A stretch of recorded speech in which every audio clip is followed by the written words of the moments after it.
eza bitumba te.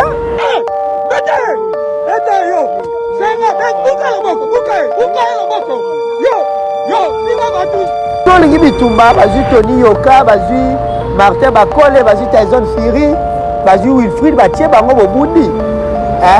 À la place ya Roya bobetaka bato non. Osune kauka mtachini biso tome na seyo. Bino kofingaka falina sule kauka. Bota la ménage. Bayibi ngai appareil na ngai iPhone 15 Pro Max. Baswinga tina ba maboko donc bakasi na ba chiku na kacha banjoto donc na ba pota partout. Mais guerre musique et guerre musique. Et le combat d'idées et comme combat ya baku. Les warriors déjà ngapona ngana mona ke boyeshua na mamla bino tout bosala. Bolongola esprit wana ya kobundisa rabatu ya kumena sarabatu eza bien te. Eza guerre d'idées, débat d'esprit. Yaka loba faire à l'équipe fali na boye bayoka yo. Fali à l'équipe faire na boye bayoka yo, c'est ça. Vous qui passez à la télé, évitez les insultes, évitez les injures, évitez les propos calomniés, évitez tout ça et ça la bien. Il faut vendre la culture de ces pays.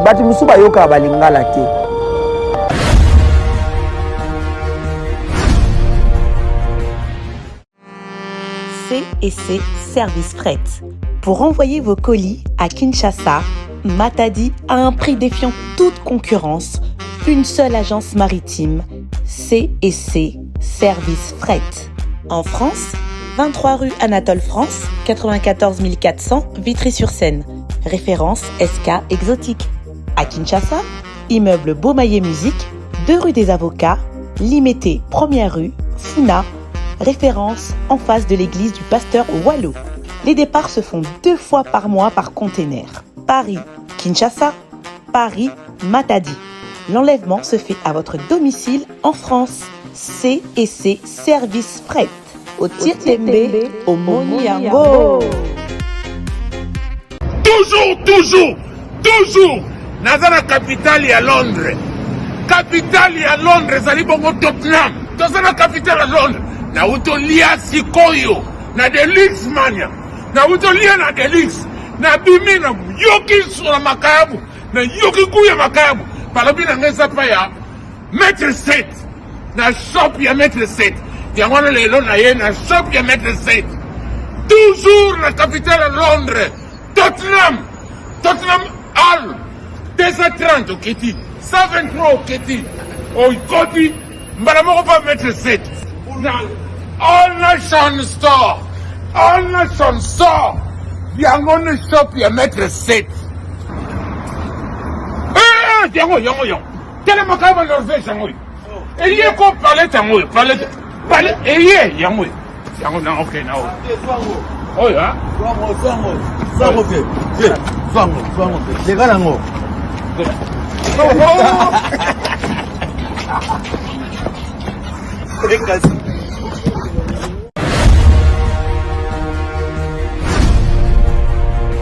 Voilà, merci beaucoup chers amis, chers abonnés de Bongaloudia Télévision. Vous êtes partout dans le monde entier.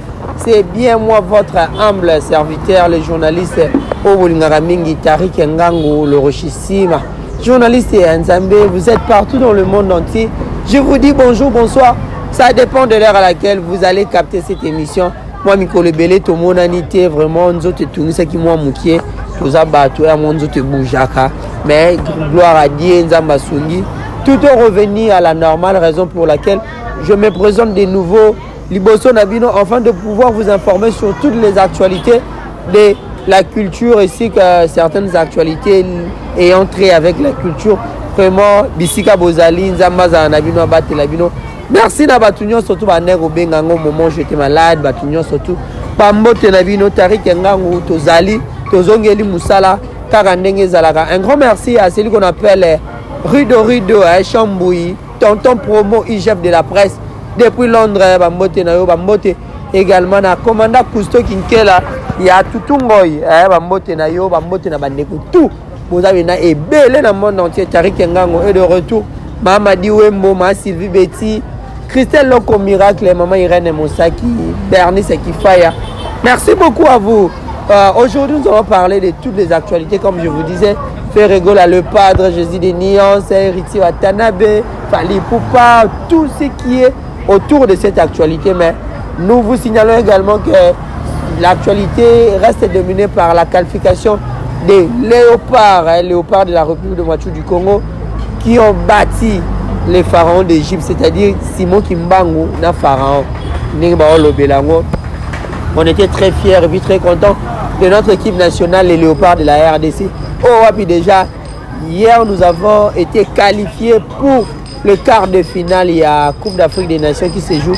Au niveau, il y a Afrique du Sud, il y a Côte d'Ivoire plutôt. Topesi, courage et puis force. Naba léopard et puis naba tout bazana bango kuna vraiment Zambaza na bino abatela bino. Sans plus tarder, tokotana ben ya makamu na biso actualité.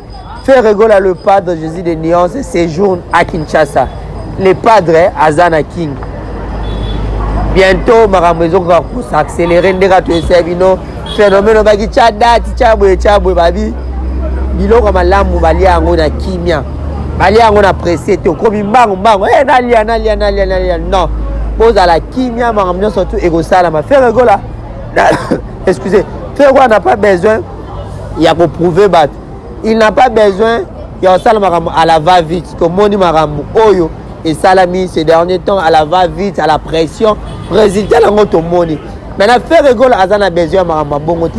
Ferregola Azana besoin asala likambu ndenge marambu izalaka. Asali pena marambu tikali pena ba archive na ba anal.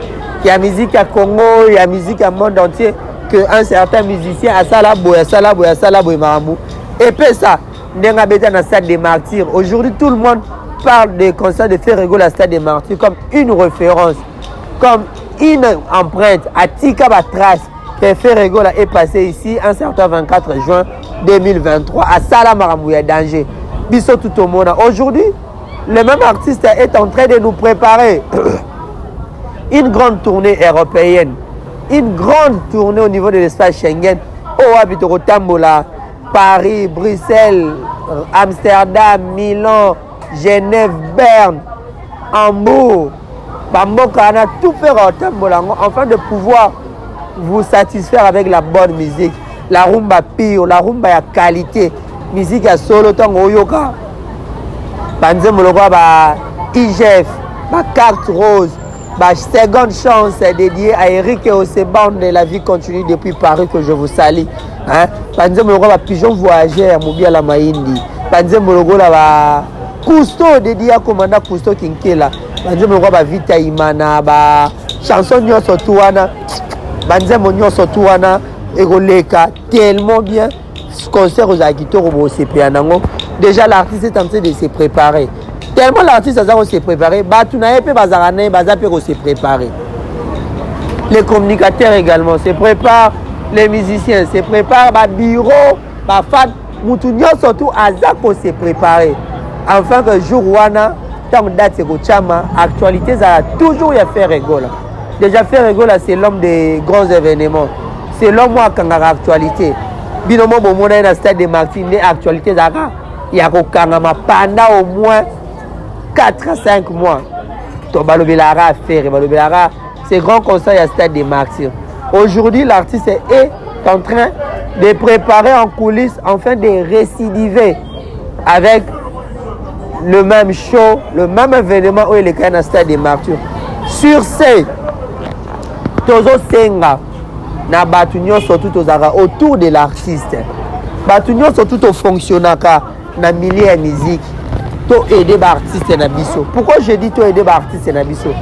To longana na distraction, to longana buzoba. Quand je dis to longana distraction, c'est-à-dire quoi? To tika na ko finga, to tika ba clash, to tika boy, to tika to ya, to la gisa de quoi nos artistes sont capables. De quoi by autodéfendara baza capable. Je ne crois pas que faire rigoler la tindara batu ba fingela e batu. Jamais. Je ne crois pas que fallait pour papa tindara batu ba fingela e batu. T. C'est-à-dire quoi? toya ko défendre ba capacité ba prouesse na bango à la place de venir exposer l'imbécilité, l'idiotie, l'impolitesse. Excusez, le manque d'éducation. Toya na on a TV, non.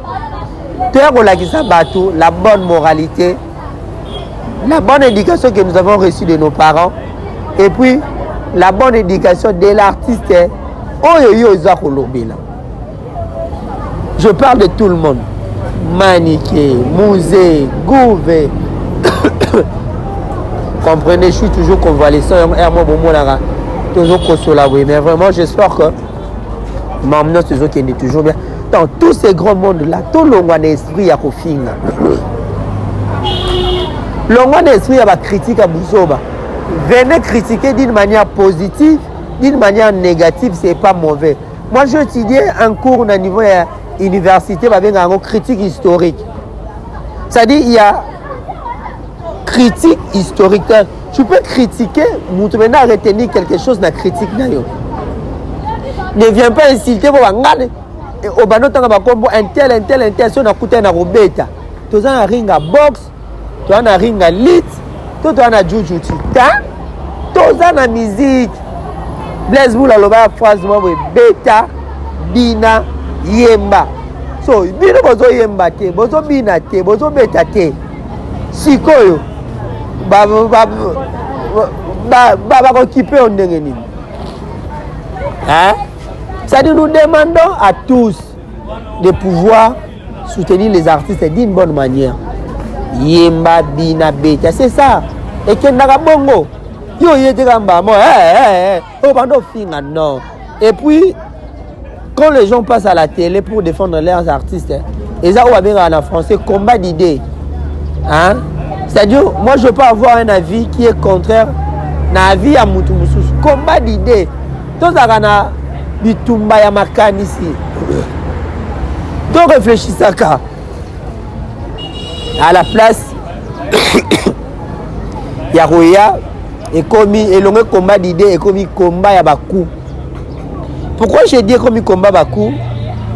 Dernièrement, nous avons vu les images qui ont circulé sur les réseaux sociaux. Bazo beta Mouzé Kindingu. Mouzé Kindingu est en train d'être tabassé. C'est-à-dire heureusement pour moi dans le Bango Tilelo, Mouzé a eu beaucoup de la chance. A eu chance mingi. Pourquoi a eu chance? Il n'a pas été comprenez vraiment hein? Mouzé n'a pas été face. Il y a un vrai yanké. Soit un vrai kounou n'a bien un maître. Ada qui fasse juste quand il y a un playboy. Si vraiment Mouzé a coûté na yanké à solo. N'a pas maître. Mais les autres sont tombés à l'isolo Mouzé ne tombé à Wede. Les autres, ces derniers, en un hôpital, hospitalisés, parfois, tout le monde est à ma solo. Maintenant, ce sont des choses à ne pas encourager. Et ça, c'est un biloko pour encourager à rater. Pourquoi je dis que c'est un biloko pour encourager à rater? Musique des habits Tumbata. Si on dit Tumba, bazu Tony Yoka, bazu Martin Bakole, bazu Tyson Fury. Bazu Wilfried Batie bango bobundi hein à la place ya Roya bobé tarabatu non certainement que Mouzé a ba bavure belé à Salah a des erreurs tellement nombreux mais cela ne pousse pas les gens de venir nanzoto non to soigner et ça la bien à la place de venir à tout moment non. Tout le monde a battu les maniqués, n'en parlons même pas. Qui encore? Banamou ba yaba impoli ba les granate, ba binga banani. Ceux qui les marient, les jumeaux, ceux qui n'y n'engouent. Donc ba fingra ya des gars. Jaël Show. Dengue manko. Baza et belé, ils sont nombreux. Mais batumsu ba yaka nanzo te pour nos bêta bango. Raison pour laquelle tu as dans la bino pour l'ongola esprit wana ya robundi sarabatu ya rumena sarabatu eza bien té Et la guerre d'idées, débat d'esprit. Yaka loba faire à l'équipe Fali na boye bayoka yo. Fali à l'équipe faire na boye bayoka yo, c'est ça. Na place boye robeta ramut. Eza mabe. Musée également. Soyons rationnels. Parlons des choses justes. Il ne faut pas venir dans le point où il faut vexer et battre. Les insultes, les injures, c'est pour les faibles. Toi, tu es fort. Viens avec les arguments comme tu les fais chaque jour. Et ça va bien.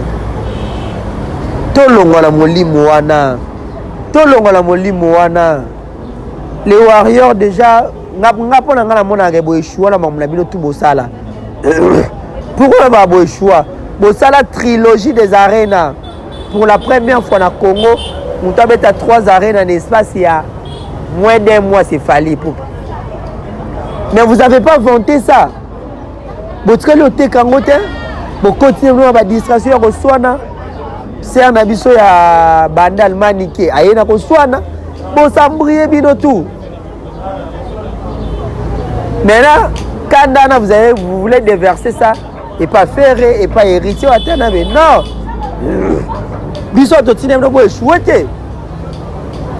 Ferregola, c'est l'un des grands artistes de notre pays.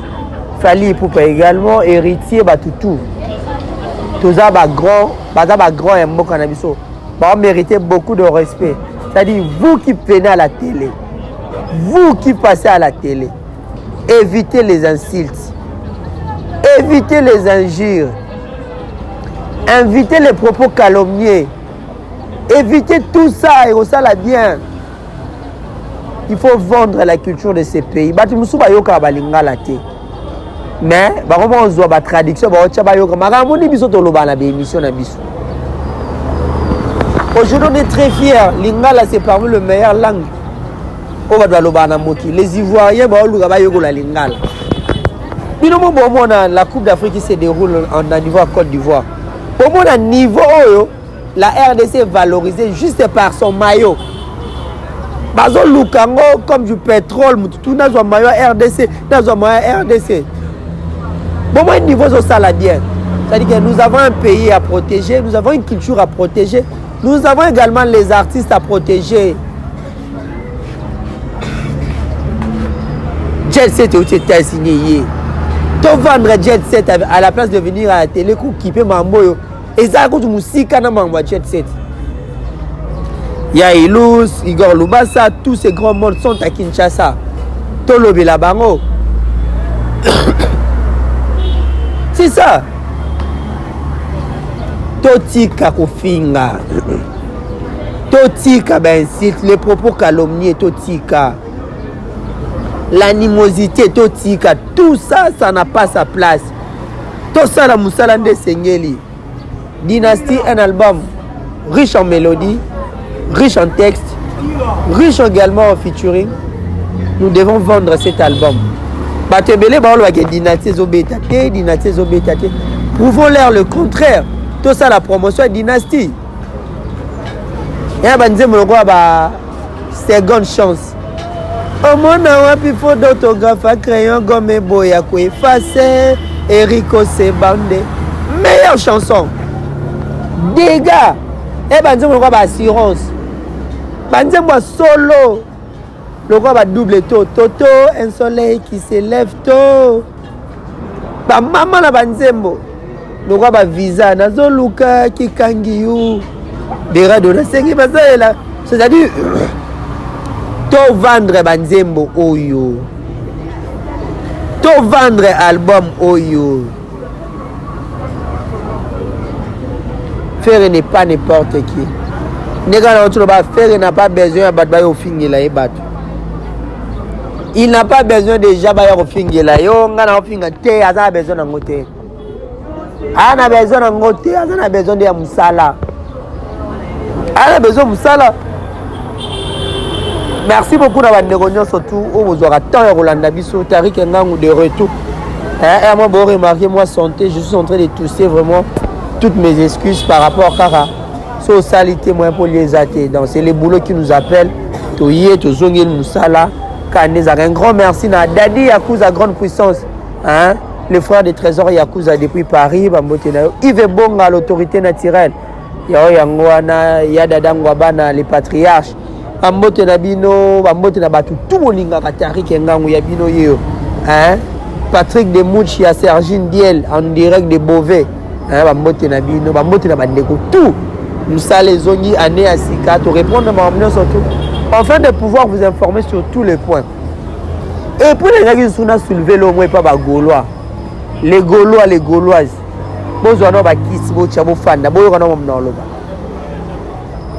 C'est-à-dire, les cambouteurs au na internet, même s'il y a les noms de faire rigolo là-dedans. Et ça, les camboulanda raté.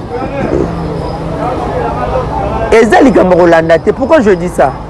Je vois les Gaulois s'enflammer, s'insurger, inquiets contre Junior Mpiana, qui est le fils de JB Mpiana. Certains Gaulois sont allés même à toucher JB Mpiana.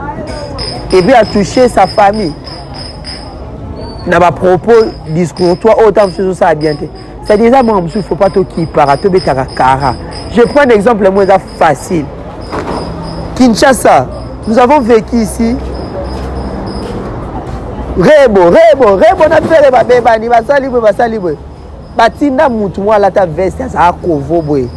Abima le roi mutamaye la yana teva finga faire, loba n'importe quoi sur faire. Les Gaulois te répondaient.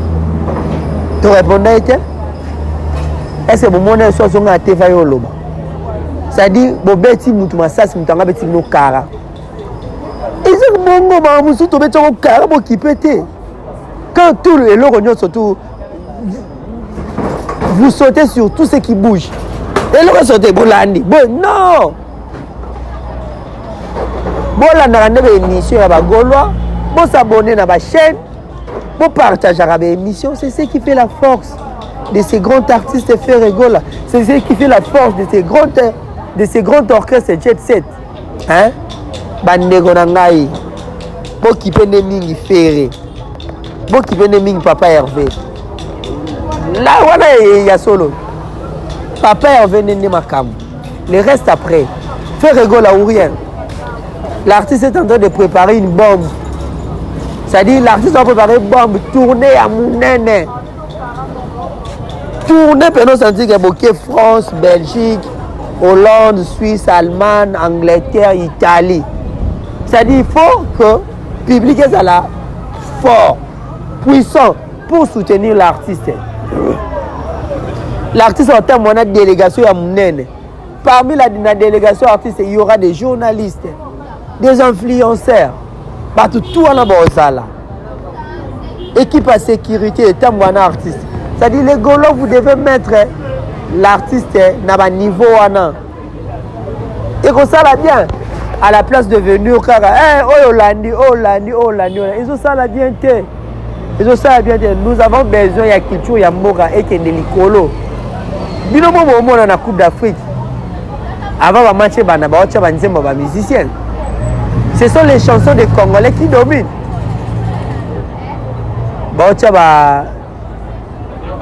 Tukambwa ya Ferré, Bizorbi, Banzembo Bandegonyo surtout Boyebi wana ils ont ça là bien. Ils ont ça là bien. À la place de venir insulter, ils ont ça, il y en a ça non. Et vendre la culture ya mboka na bisoté. Ils ont vendu la culture en Bokate. Je dis un grand merci à Chouchou le Gaulois qui m'assiste aujourd'hui à niveau de la caméra. Vraiment, merci beaucoup et puis courage à toi. Et ça lit bien au monde. On a soutenir. Je vous signale que nous sommes en direct de Kinshasa aujourd'hui le 29 janvier 2023.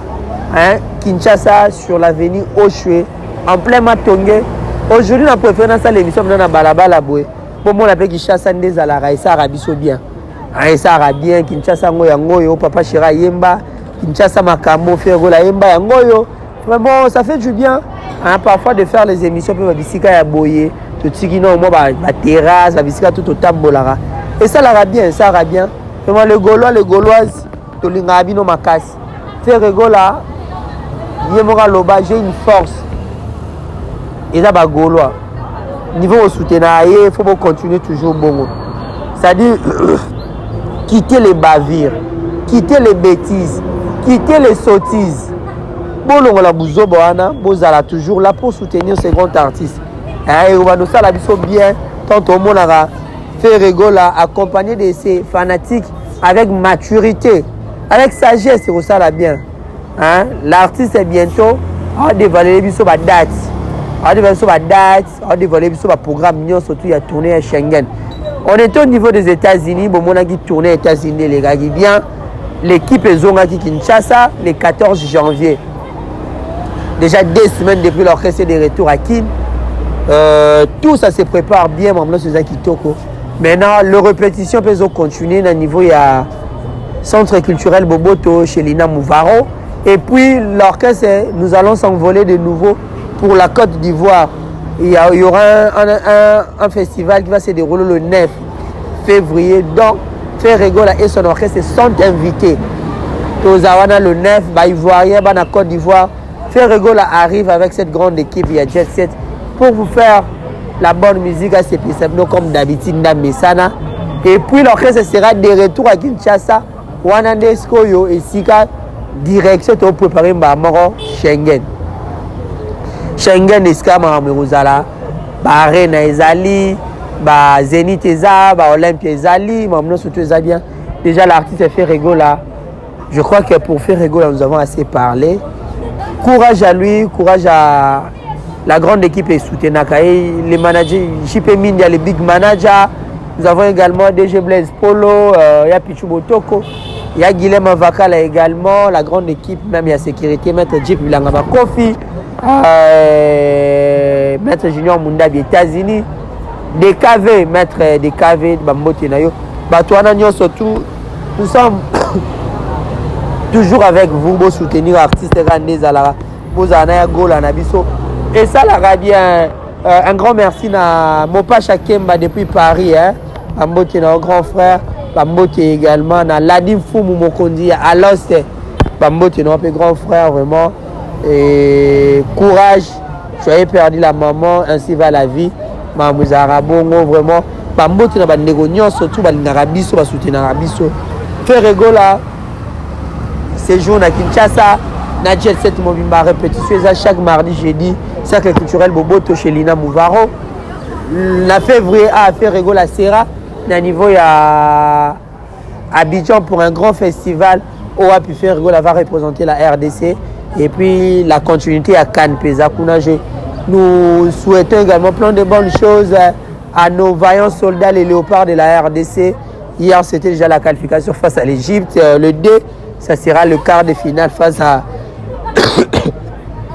le quart de finale face à la Guinée.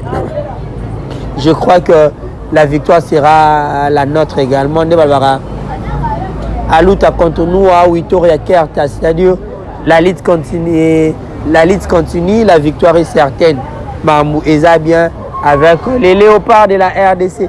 Nous vous signalons également que Fabregas Maestro est en studio pour un featuring inédit avec son ami et frère Déplique Pomba. Après un long moment, il y a conflit,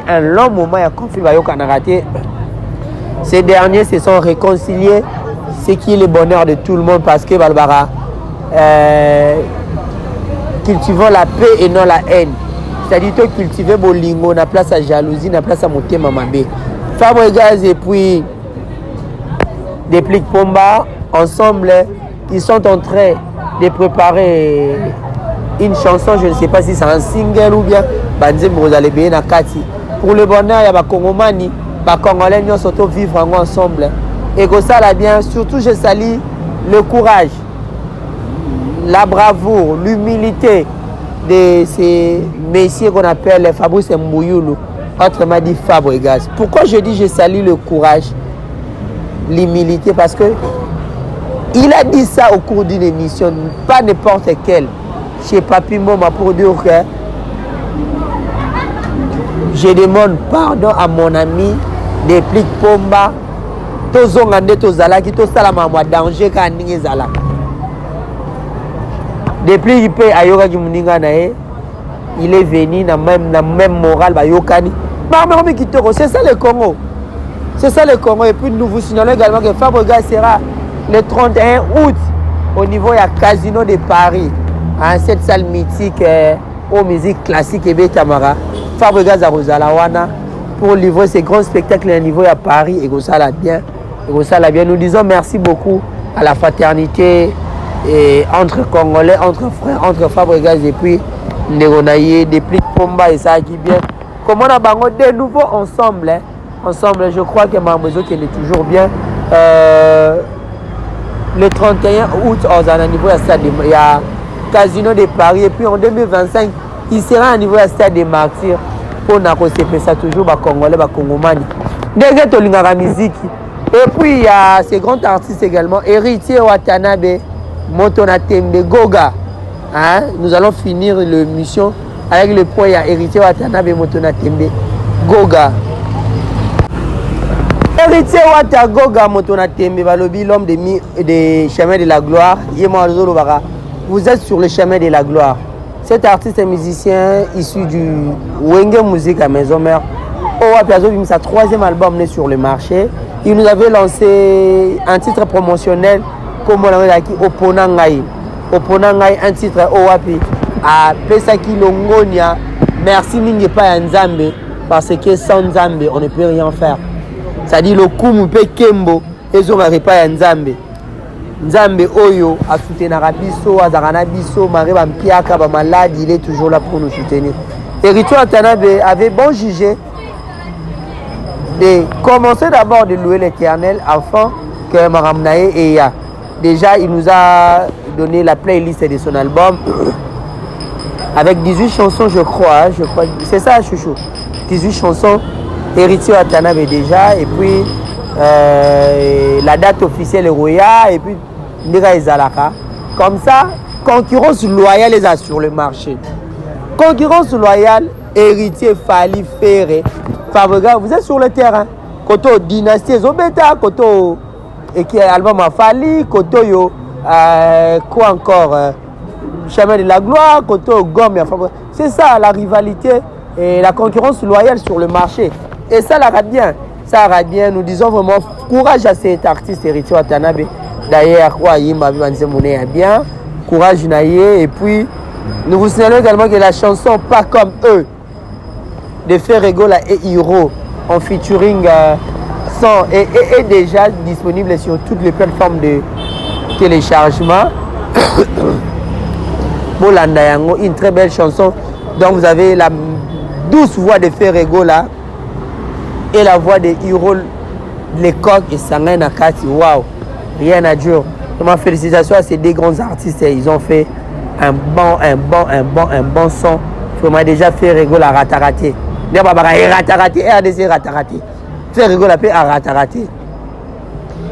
Nous vous recommandons d'aller écouter surtout de continuer de consommer ce très bel album Dynastie, un album hors du commun, un album unique à son genre, un album qui connaît la particularité de beaucoup de choses, la spécificité également, un album où il y a des featuring inédits. Hervé Gola, Mobalia Silia, Mobalia Batoué. Là, c'est la chanson de Babindombe. Soso Magistrat avec Céléo. Cordonnier avec notre ami Deplik Pomba. Mbokeleng avec Thierry Finite. Boki ba. Lengi wana Tchaka. Donc vraiment, je ne sais pas quoi dire. Bagolo, toi, un album Maboué. Wana Makambo Aboué. Maintenant, vous vous lancez dans des débats inutiles. Dans des insultes, et ça n'a sens. Et ça n'a sens à ta qui était continuer de consommer l'album Cher Dynastie, enfin quand on peut s'en trophée. On peut s'en trophée et que ça l'a bien. Un grand merci à Gaulois Nyon surtout. Gauloise, Boza Benabino. Bocha fait rigoler poids comme d'habitude. Et ma base Nyon surtout, il y a Gaulois. Il y a TikTok, il y a Instagram, il y a YouTube, partout. Bon, ça toujours pour défendre l'artiste.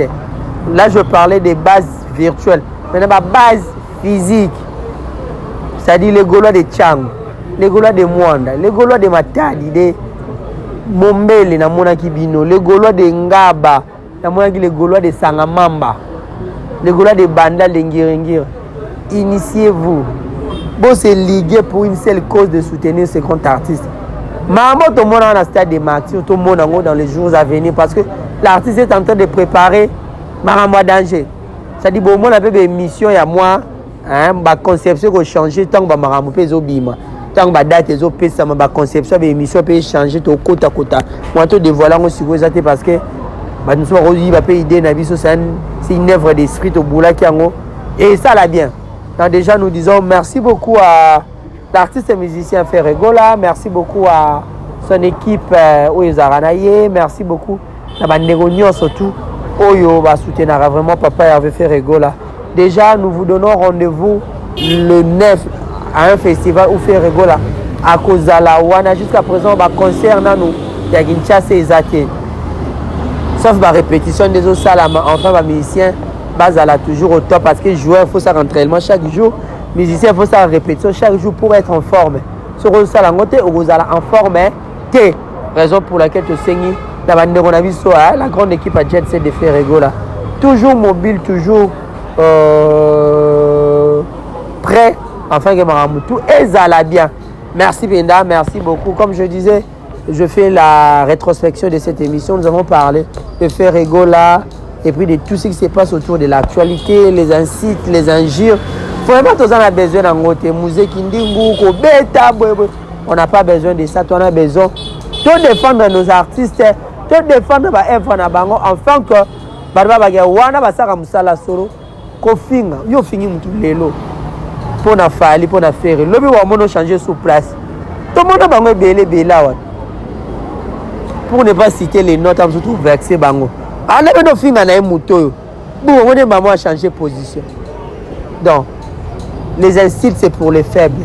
Tout là que ça va éducation va famille to uta tout là que ça va bisika to tambolara et go ça la bien la place royaka makelele boy tout ça ça ne joue en aucun cas. C'est ça que logo monte. Merci beaucoup à vous tous d'avoir été là. C'est Tariq Ngango, le richissime journaliste en Zambie, le meilleur de sa génération, Ferregola le padre. To pesi Bambote bureau Mumbachi 7 Banderonio surtout Bambote Nabino Tariq Ngango, je suis de retour. Nous autres déranger moi mki na zongi mama di wembo beton Bambote na yo Bambote na batutu bolinga Tariq Ngango. Bwana Mushinda, agence à Solo, agence de fret maritime. Balobi Ongotinda Biloko. Vous avez la Chine qui chasse une seule adresse, une seule agence, Bwana Mushinda. Cargo, full cargo, container, MCO. Tout wana na kati ya Bwana Mushinda. Egoya qui chasse Kimia, Egoya Luanda Kimia. Na qui chasse tozala lowa numéro 57. Marché central plateau de l'école. On a bien Zali, agence Bwana Mushinda avec le PDG Miguel Bwana. Bambote na bino tout. Bertus Souvezara, mon ami, joyeux anniversaire à toi. Tozela on a qui chasse Mamboza bien. Bambote na Bandegonion surtout Bolingara Tariq Ngango. Nous sommes vraiment arrivés à la fin de cette émission. Demain nous allons revenir avec un nouveau numéro. Après demain également avec un nouveau numéro. Afin que pour informer en temps réel sur tout ce qui se passe de l'actualité culturelle de la République démocratique du Congo. Le numéro est affiché au bas de l'écran. Bobenga to solo la ça bien papa Philo mon pépé. Na Bundes Bambote na yo Mas Bakaki le super mec de Paris. Bienvenue Yanga Papa Bio depuis Paris. Bienvenue Rossignol le mannequin de Lyon. Mon frère, bienvenue Rossignol le mannequin de Lyon. Bayi Bambote na onde goranga yo zara awa. Bienvenue Rossignol le mannequin de Lyon. Alain Kembe la garçon de disque Papa Ninel. Bambote na yo Bambote na batu nyon surtout. Bolinga ka Ferregola longa Tariq Ngango. On se voit prochainement. Bye.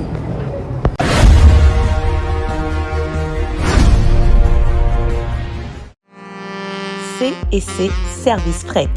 Pour envoyer vos colis à Kinshasa, Matadi a un prix défiant toute concurrence. Une seule agence maritime, C&C Service Fret. En France, 23 rue Anatole France, 94 400 Vitry-sur-Seine. Référence SK Exotique. À Kinshasa, immeuble Beaumaillé Musique, 2 rue des Avocats, Limité, 1er rue, Funa. Référence en face de l'église du pasteur Wallo. Les départs se font 2 fois par mois par container. Paris, Kinshasa, Paris, Matadi. L'enlèvement se fait à votre domicile en France. C&C Service Fret. Au Tirtembe, au Moniango. toujours naza na capitale à Londres. Capitale à Londres ezali bongo Tottenham. Toza na capitale à Londres. Na utolia sikoyo na Deluxe mania. Na utolia na Deluxe. Na bimi na yoki sur makayabu. Na yoki kuya makayabu. Palobi na ngesa pa ya Maître 7. Na shop ya Maître 7. Yango na lelo na ye na shop ya Maître 7. Toujours la capitale à Londres. Tottenham Hall. 230 au Keti. 123 au Keti. Au Koti. Mbala pas Maître 7. All Nation Store. All Nation Store. Yango ne shop ya Maître 7. Yango. Quel est mon cas de Norvège, yango? Et yé ko parler tango, parler. Et yé, yango. Yango na ok na o. Oh ya. Zango ke. Zango ke. Lega nango. Oh.